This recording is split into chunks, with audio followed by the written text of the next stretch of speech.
फिर इसके अलावा देखिए मैंने आपको बताया डीपीटी के बारे में बताया, फॉर्म डी के बारे में, साइकोलॉजी के बारे में।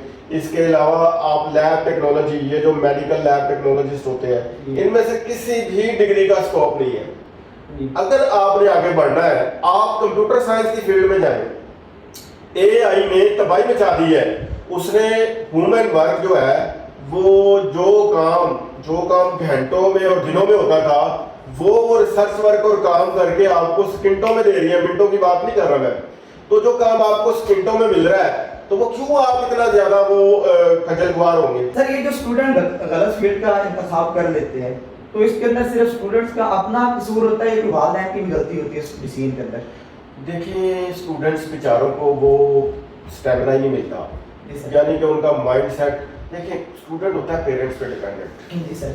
मगर आजकल के स्टूडेंट्स को पेरेंट्स पे डिपेंडेंट नहीं होना चाहिए। किस लिहाज से, ये समझने की बात है। मैं ये नहीं कह रहा कि आप बेदबी गुस्ताखी करें, बेअदब बेनसीब बात। आप देखिए, सबसे पहले जब आप मैट्रिक और इंटर कर लेते हैं, तो आप कुछ ना कुछ खुद भी करना शुरू करें। फ्रीलांसिंग का दौर है, कुछ ना कुछ ऐसा काम करें कि आप इतनी अपनी इनकम ले आए कि अपने जो अखराजात है वो आप खुद उठाना शुरू कर दें। सबसे पहले तो वो अपने पेरेंट्स को कॉन्फिडेंस दें कि बच्चा कहाँ पे गलत है। वो कॉन्फिडेंस दे कि मैं कुछ ना कुछ करने जा रहा हूं, मैं इस काबिल हूं कि मैं जिंदगी में कुछ कर सकता हूं। तब क्या आप समझते हैं कि जो इंटरमीडिएट के बाद जो स्टूडेंट होता है, वो सूरत हाल में होता है कि वो लॉन्ग टर्म प्लानिंग कर सकता है?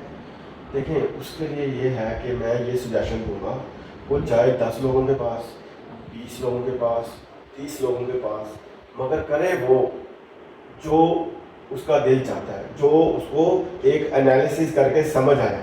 एक अपना भी माइंड होता है ना, आजकल यूट्यूब का दौर है और सोशल मीडिया का दौर है। वो सर्च करें, जी सर, मल्टीपल रिसोर्सेज को यूज़ करें और उसको स्टडी करके फिर मशवरा जात करके उस्ताद इकराम से। और ज़रूरी नहीं है कि आपने एक उस्ताद से मशवरा किया तो आप उसके ऊपर जाएं, बस उसकी राय लें और उसके बाद अपना माइंड अप्लाई करें। आपको क्या करना है, आप कैसे सक्सेसफुल। देखिए, मैं एक बात बता दूं स्टूडेंट्स को, आप नौकरी करके सक्सेसफुल नहीं हो सकते। आप नौकरी करें, साथ साथ साइड बिजनेस भी करें, साथ साथ अपना कोई ना कोई एम्पायर खड़ा करें। वो छोटा एम्पायर खड़ा करेंगे तो वो एक वक्त आएगा, वो एम्पायर बहुत बड़ा हो जाएगा।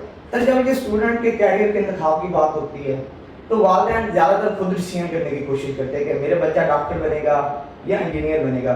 तो आप क्या समझते हैं कि ये फैसला वालिदैन को ही करना चाहिए या स्टूडेंट को देना चाहिए अथॉरिटी या पावर के वो अपना फैसला खुद कर पाए?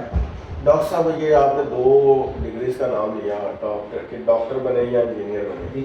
देखिए, वो